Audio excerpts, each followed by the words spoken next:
ایمان جو ہے ویریفائبل نہیں ہے. ایمان کے لیے کوئی آلہ ابھی تک جو ہے دریافت نہیں ہوا ہے کہ دل میں اتار دیجئے، الیکٹرو کارڈوگرام لے لیجئے، آپ جو بھی چاہیں لے لیں، لیکن یہ کہ بہرحال یہ پتہ نہیں چل سکتا کہ اس میں ایمان ہے کہ نہیں. تو دنیا کا جو ٹھوس نظام آپ کو بنانا ہے، آپ کی بچی کا نکاح ہو رہا ہے، آپ کو یقین ہونا چاہیے کہ جسے آپ اپنی بچی نکاح میں دے رہے ہیں وہ مسلمان ہے. غیر مسلم کے ساتھ تو حرام ہے، آپ نکاح نہیں کر سکتے اپنی بچی کا. کیسے معلوم ہو ایمان ہے کہ نہیں ہے؟ مسلمان ہونے کے لیے اگر اس کی جڑ بنیاد اس ایمان کو بنا دیا جائے گا تو ایمان تو ویریفائبل ہی نہیں. How can you know it?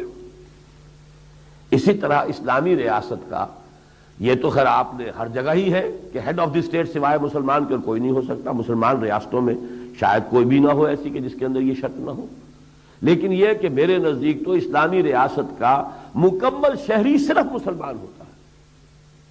اب اگر اس میں ایمان کو شرط آپ بنا دیں گے تو پھر کیسے آپ طے کریں گے کہ یہ شخص جو ہے شہریت اس کو حاصل ہے کہ نہیں ہے، ایمان ہے کہ نہیں ہے؟ تو معلوم ہوا کہ اب دو حصوں میں تقسیم کر دی. ایک ہے آخرت کا معاملہ، ایک ہے دنیا کا معاملہ. دنیا کا ہمارا سارا نظام اسلام پر قائم ہے، ایمان پر نہیں. قانونی حقیقت کا رنگ تو اس میں تبھی پیدا ہوگا جب ایمان بھی ہو، لیکن قانون قانون ہے. قانون تو ٹھوس بنیادوں پر کھڑا ہو سکتا ہے، وہ گمان پر یا ایسی چیزوں پر کہ جس میں کوئی یقین والی بات نہ ہو. قانون کا جو ہے اطلاق نہیں ہوگا وہاں، تو بلکہ شبہ ہوا اور شبہ جو ہے اس کا فائدہ ملزم کو پہنچے گا.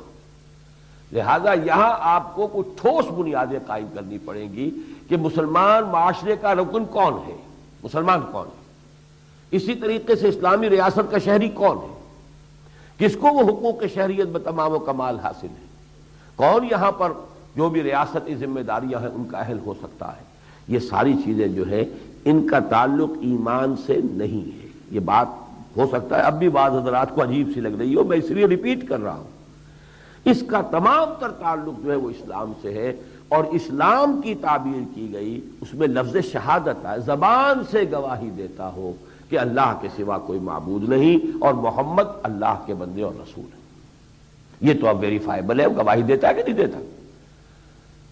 I bear witness to the fact that there is no God except Allah and that Muhammad sallallahu alayhi wa sallam is his servant and messenger.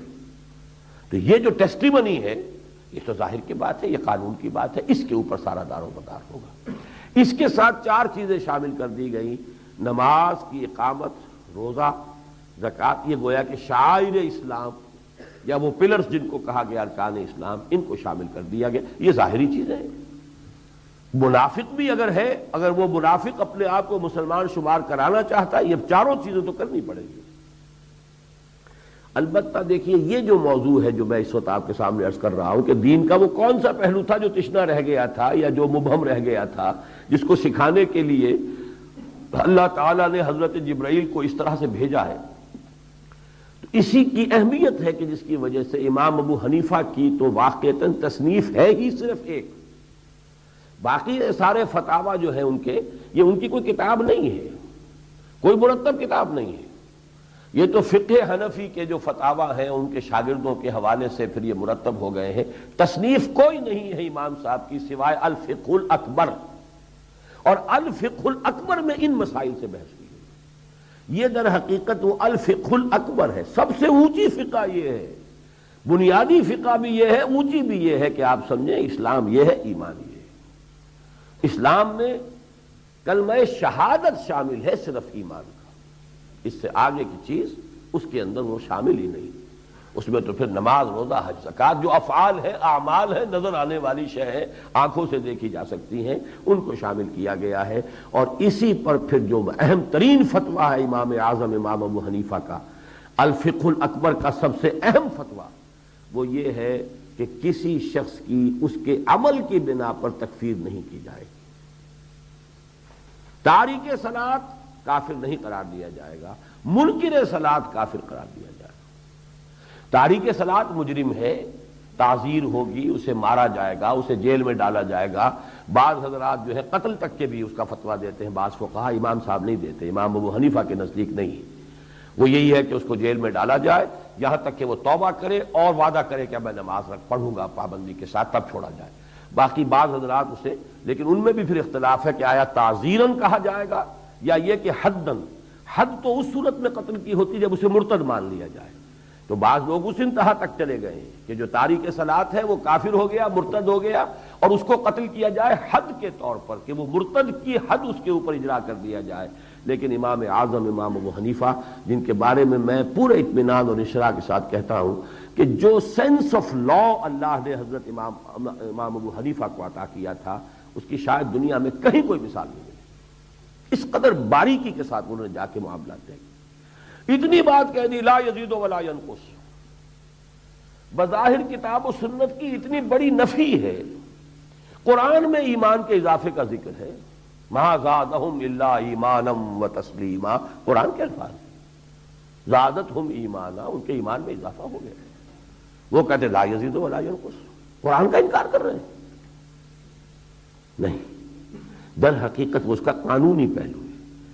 اسلام کا جو سٹیٹس ہے دنیا میں کہ وہ مسلمان ہے، وہ نہ گھٹتا ہے نہ بڑھتا ہے، سٹیٹس اسٹیشنری۔ اس کے جو دستوری اور قانونی حقوق ہیں وہ بالکل برابر رہیں گے، نہ کم ہوں گے نہ بڑھیں گے۔ یہ نہیں ہے کہ ایک فاسق و فاجر مسلمان کے جو قانونی اور دستوری حقوق ہیں وہ کم ہیں، اور ایک متقی اور بڑے پابند صوم و صلاۃ مسلمان کے قانونی اور دستوری حقوق زیادہ ہیں۔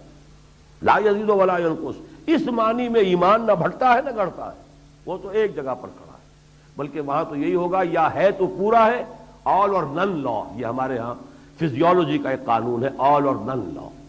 کوئی شے ہوگی تو پوری ہوگی، نہیں ہوگی تو زیرو۔